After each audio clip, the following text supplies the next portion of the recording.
Cian, welcome to the show. Happy to have you here. Hi, Casey. How are you? I'm good.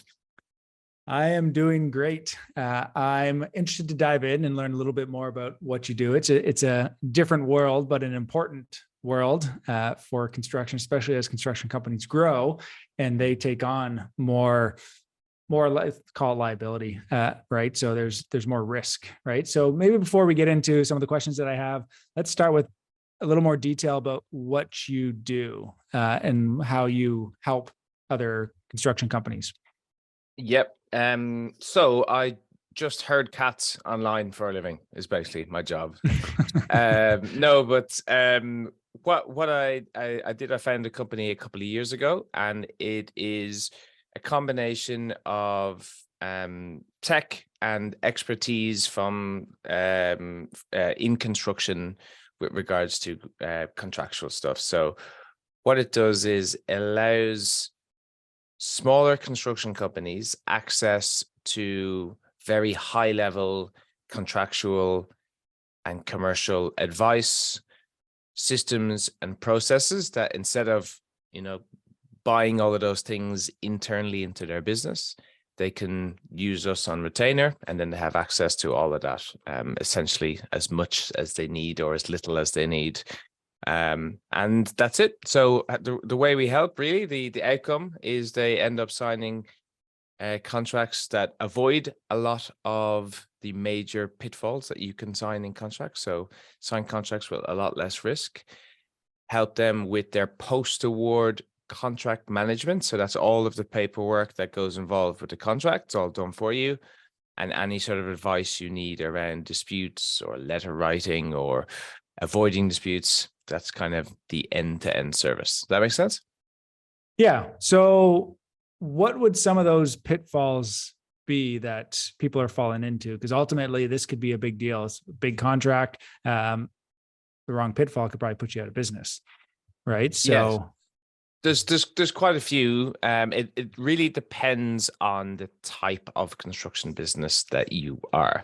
So if you are a scaffolding business, for example, there's different things that you need to worry about. So the warranty period, defects liability period, that doesn't matter to you at all because all your equipment is gone straight away. But you might be worried about termination for convenience, as in they just want to get rid of you and they want to get someone else in that's cheaper than you on the same project. So very different things for different people, but ultimately the big things are, and they're the same big things that would be essentially for your audience as well. And that is, more often than not, how do you get out of the contract? What does the termination clause say? And say over the last 2 years, the construction industry has gone through this phase of materials prices have increased massively. It's really, really hard to get people. I'm still don't know where the people are. It's every country. We work across the world, and every country seems to have no people. So where are they congregating? I don't know. But the bottom line is it's been harder to deliver construction contracts. So if it's been harder to deliver construction contracts on time and on budget, then the contract is kicking in on all of these projects. And if being late and your price is increasing is not specific in your contract, or it is specific, but you don't know how it works, then you can find yourself in a lot of hot water. Right. So that makes sense. In our case, everything we do is cost plus, right? Mm-hmm. So do you work with contracts like that? Is there pitfalls specific to cost plus contracts versus pitfalls and fixed price contracts? Yeah, so it depends who we're talking to. Am I talking to you or am I talking to the end customer? And there is benefits to. Well, I think it'd be both, right? So, yeah. What are both sides? I think ultimately the best contract is protecting both sides, right? So obviously your lawyer is always trying to protect you. If I hired a lawyer, you're working for us, you're going to try and protect us from all sides. But if the other side is also hiring a lawyer and working with somebody, they're going to try and protect them. So we need to figure out what's a good middle ground, right? And ultimately take responsibility. So you can have a lot of standard contracts out there, but honestly, in the last 5 to 10 years, standard contracts are few and far between. So most larger or medium, or to be honest, even smaller construction companies that are handing contracts down the way, or handing contracts to their client, whoever it happens to be, have amended contracts, which is pushing risk onto the other person. That's the reality of the situation that we're living in now. But cost plus is beneficial to the builder, and it can be beneficial to the owner in a different circumstance. So when it comes to, like, a lot of your clients, I would imagine it would be their first time ever running a construction project. And that's essentially what they're running, right? So they're building a house of some kind, in an investment, I'm assuming, or their own house. And the key things that they have to remember is, do I know exactly what I want now? And if they know exactly what they want and they can decide, hey, this is every single thing that I want all done. And most people can't, FYI, I'm sure you're aware. But if they can decide up front, then they can say to themselves, well, fixed prices is better because I know exactly what I want, and I want to put the risk onto the builder, because the builder has to deliver exactly what needs to happen within time, within budget. And I'm happy for that. Now, the builder's going to price in that risk in his lump sum price, but it might cost you more. It might cost you a little bit more. However, the risk is with him to deliver absolutely everything. Assuming that contract is, sorry, not to cut you off, but just assuming Sure. that contract's very clear, because that's where the change order comes in. If anything changes, then that contractor can really charge whatever he wants. Exactly. As part of that fixed price. And that's why it's really, really important. Whereas cost plus, if you know things are going to change dramatically, then cost plus is quite nice, as in, like, well, I've agreed the markup essentially, and I know if I'm gonna add something, I'm just going to get the base price, and it's going to be an add-on, and it's fair, and I'm happy with that. And so, but that benefits the builder because he removes the risk from his contract. Okay, so and you could potentially end up paying more depending on how much changes you make as well. So really, for the end user, the key thing is, do I know what I'm going to do right now? If I do, go with fixed price. If I don't, go with cost plus. That's probably the overarching commercial advice, really. Right. Which makes sense. The only thing is, if they do change, I would say a fixed price, they would need to make sure that they really understand what they're signing for that fixed price. Because if there's something missed, or it's just not in the contract and they thought it was in the contract, well, then that's coming at a change order rate of whatever the contractor wants to charge at that point. 100%. Yeah. I always remember the picture. There's a picture of a boat, and it's a yacht, and it has like the dinghy boat. Yeah. And it's I think it's famous at this point, but the main boat is called change order, but the little dinghy boat is called original contract. Yeah, it's fantastic. I love it. And that's I mean, that's a lot of large major projects. It really is. With your contract, the other part is, say, the last 2 years, again, if you had locked some builders into fixed price contracts, they may not have physically been able to deliver the project at all, or gone out of business. And so you can put too much risk onto a builder that he is unable to deliver the project. And that is a concern. And that is probably a concern of a lot of companies and individuals at the moment, that builders can't actually do the work. And so, different sort of payment structures and upfront payments and that sort of stuff is a little bit more prevalent at the moment, because the concern is not lowest price. The concern is, I need to get the thing done. And that's my number one priority. Yeah.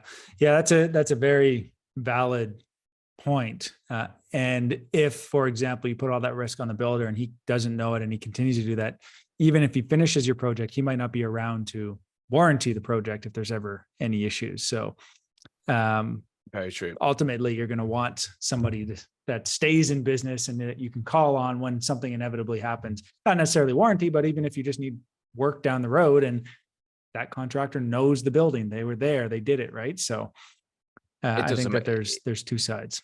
Yeah, it makes a difference. And like ultimately, yeah, people can get locked in these little, oh, I'm getting done over by a couple of $100 here and a couple of $100 there. And there's that competitive or feeling or a lot of times actually, to be real, people are getting mortgages to pay for these things and they have a capped amount of money.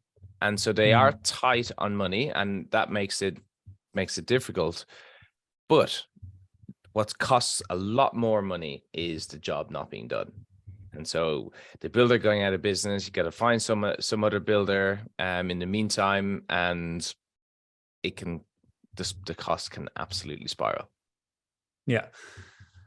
All right. So I'm curious, how did you get into this line of work? Is this something you were always interested in? I understand that there is a construction background within your family. Maybe you can share a little bit about that. Yep. So I'm Irish. You might have realized a little bit from my accent, but we're originally from the west of Ireland, a place called Galway. And my granddad was a general contractor.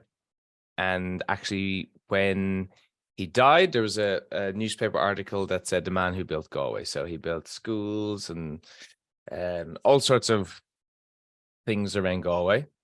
And actually, to this day, where his yard was, there's a building there called Brennan's Yard, which over time has been hotels and restaurants and stuff like that. So his advice, and actually on the way down, my father's advice was to go client side. And so I went to university and got a degree and a master's and went client side for my whole career, essentially. And a couple of things happened. One is over guts of 2 decades, I saw so many subcontractors going out of business.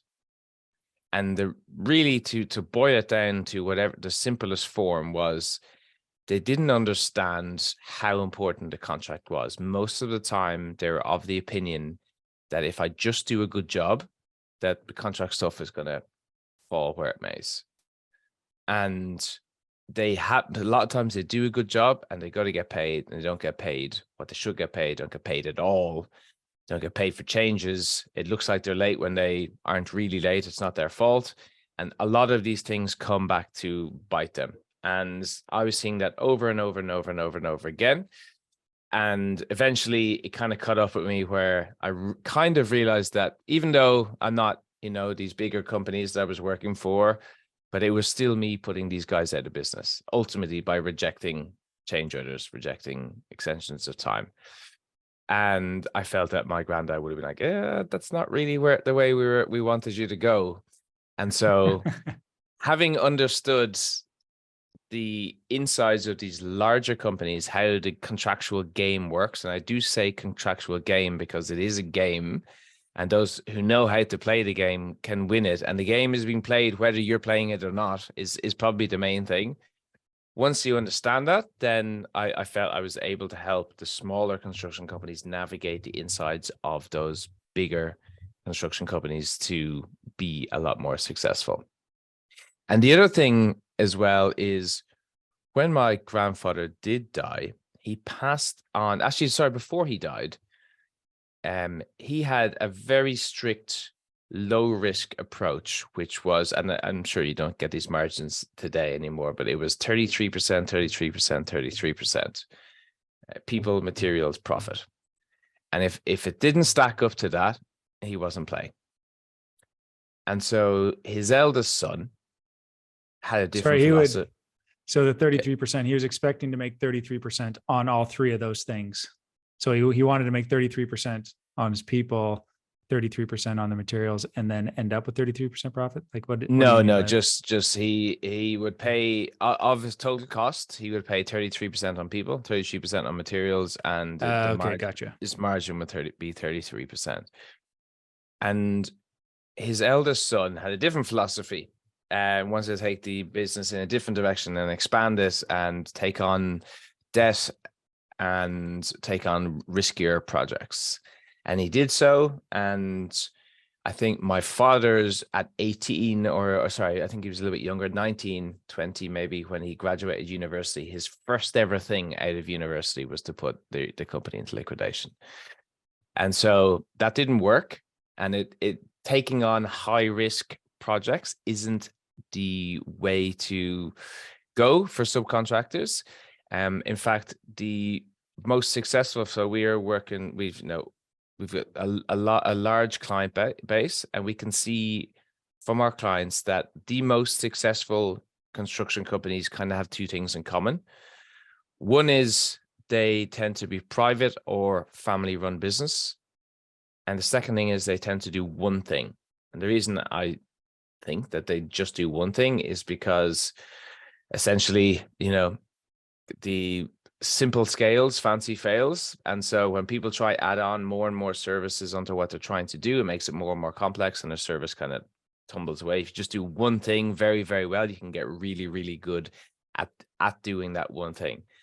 And those type of companies tended to be the most successful. But the other thing, probably the most important thing, is they have been around a very, very long time.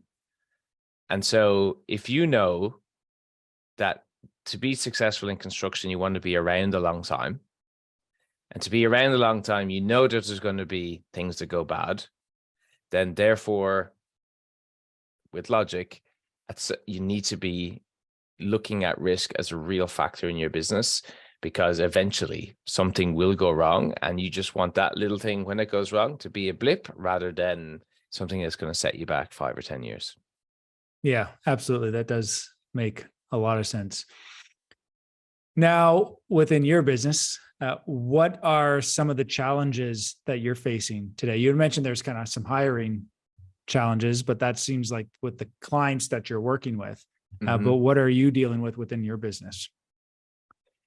Yes, hiring skilled people is very difficult. So we're struggling to find people of quality that we wanted. So we ended up building an internal certification. So we hire people and run people through our own internal certification. That was a bit of an issue that we kind of got around. So hiring people is very difficult. The price is probably not the right word. The salary expectation has gone up and up and up and up.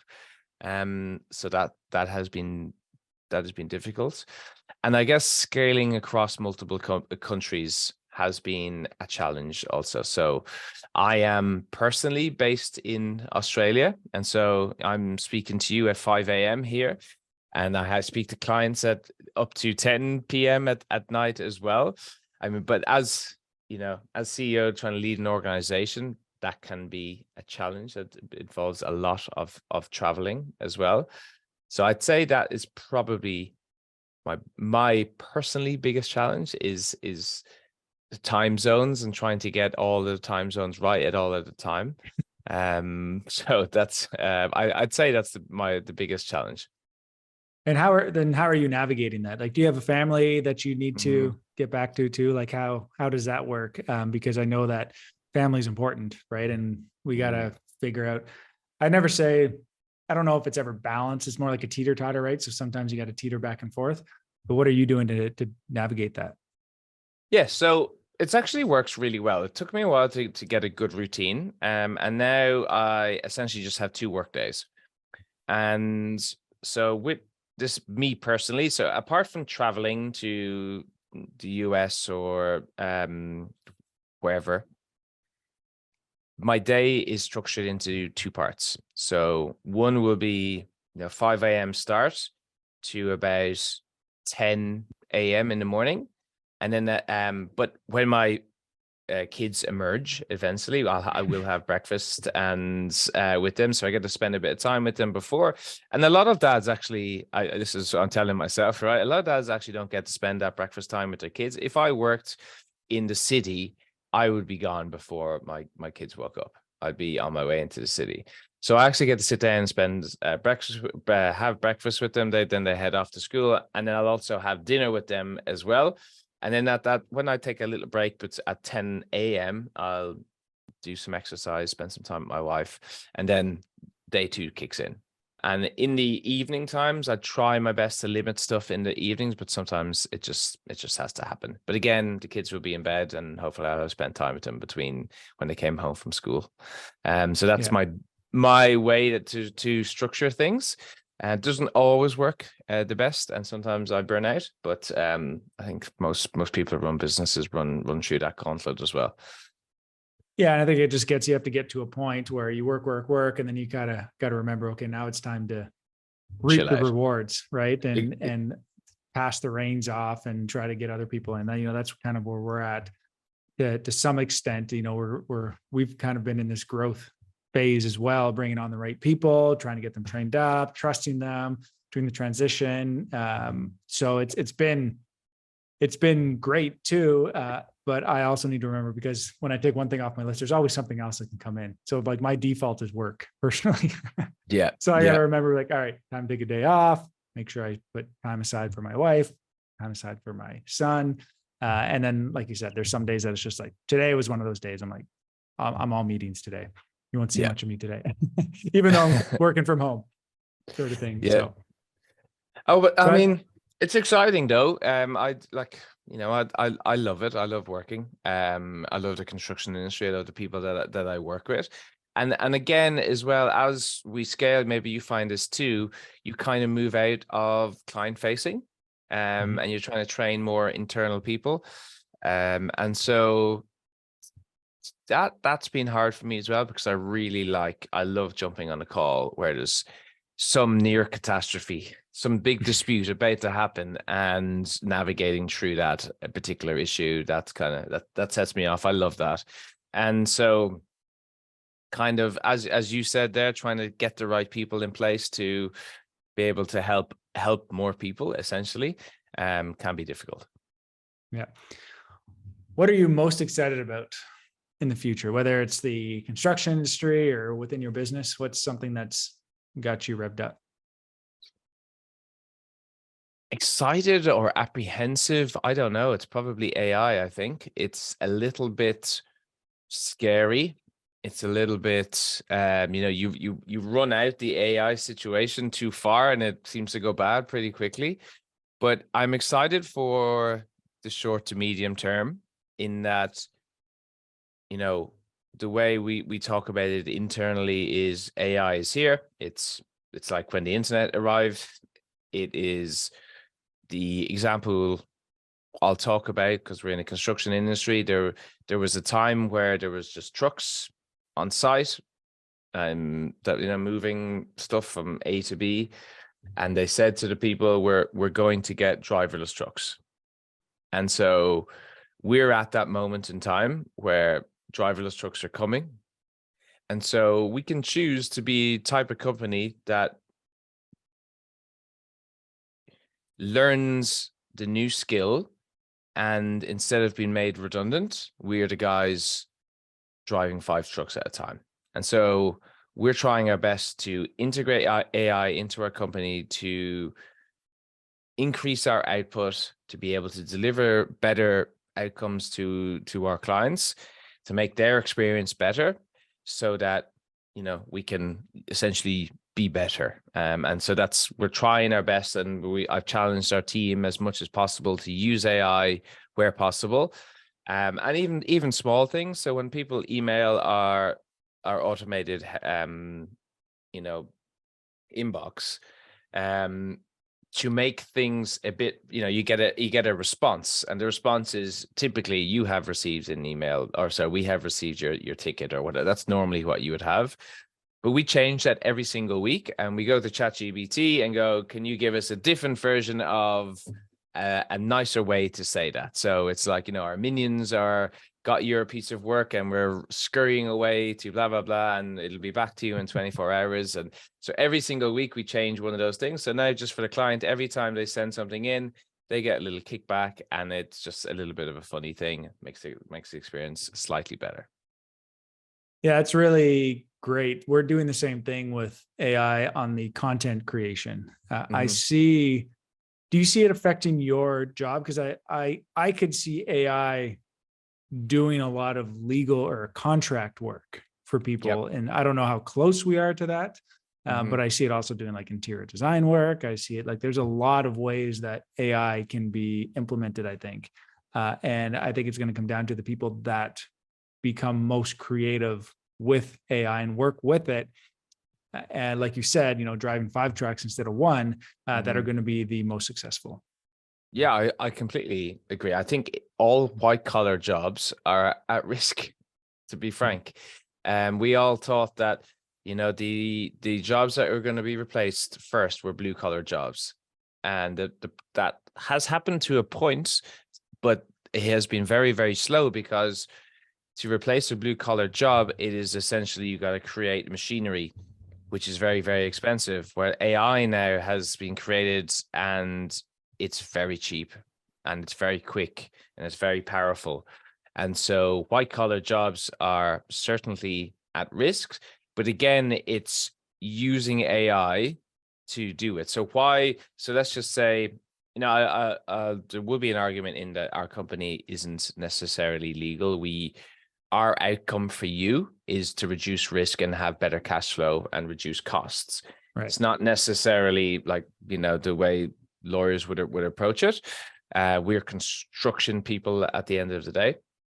But in saying that, if you're someone who wants to use, say, our service or another white collar service, the next step is you're going to go to a company that has already figured out everything has already adapted AI to be specific to that market.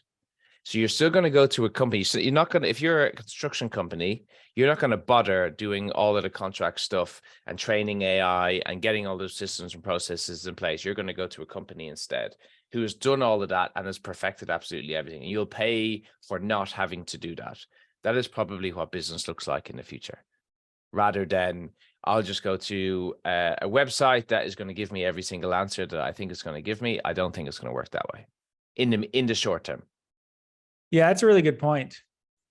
One of my calls today, of my many meetings today, was with a company that can that can help us with hiring and retention. And they already have everything mapped out and planned.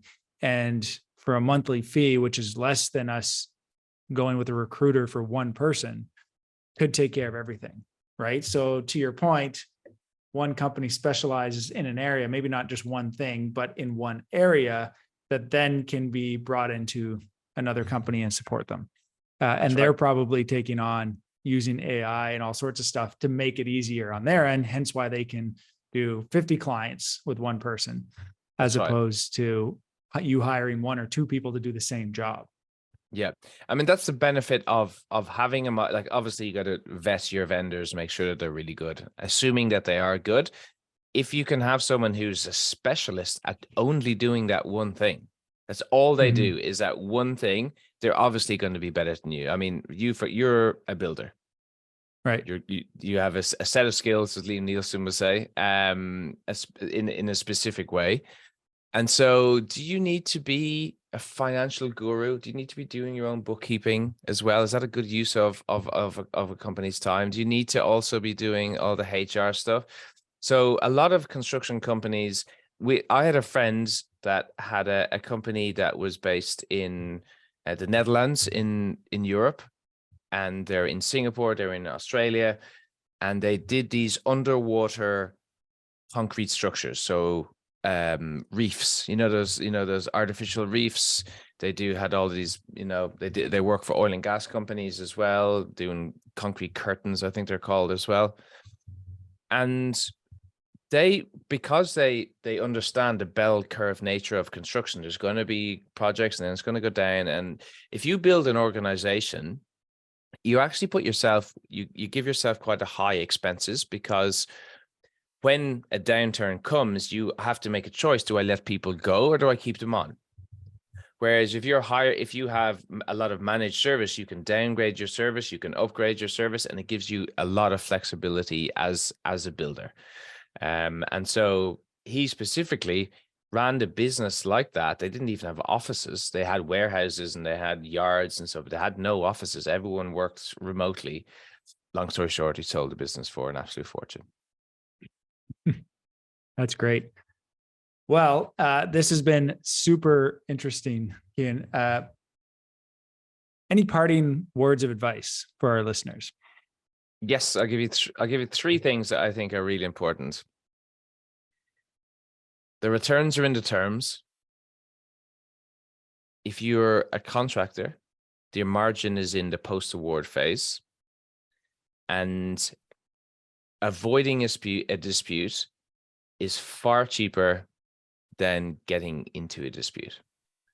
If you can embody those three things into any project that you're going to, I think you'll do really well.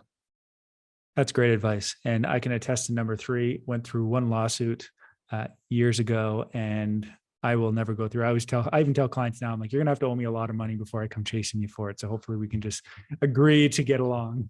Well, that's it. So the way I look at dispute is, if you are you're never 100% in the right. But let's just assume you are 100% in the right. It's like you're driving along in a car, you stop at the traffic lights, someone rear ends you.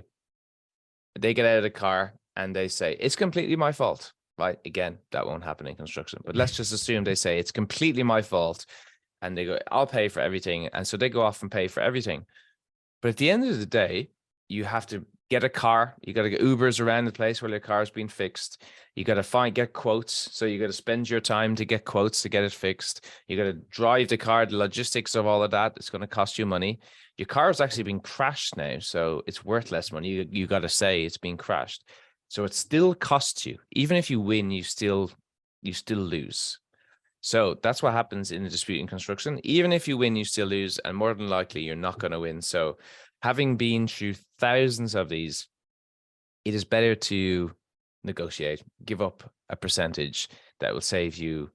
It'll save you money, and it'll save you time in your own attention. So if you can imagine, Casey, the amount of attention that happened to you during that lawsuit, like your mental power that went into it, Absolutely. It's not fun. And I've been there too, and it just making a negotiation is probably the way forward. Yeah, 100%. If people want to get a hold of you, what's the best way to find you? I know you have your podcast as well. Share all the links that you want to share.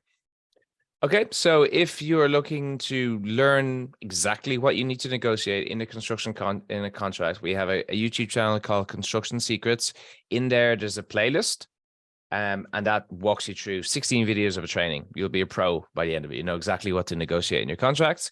We got a podcast called Construction Secrets as well, if you prefer just to listen and not see my big Irish head, as we would say in Ireland. And then if you want us to do all of the contract stuff for you on your behalf, go to quantumcontractsolutions.com.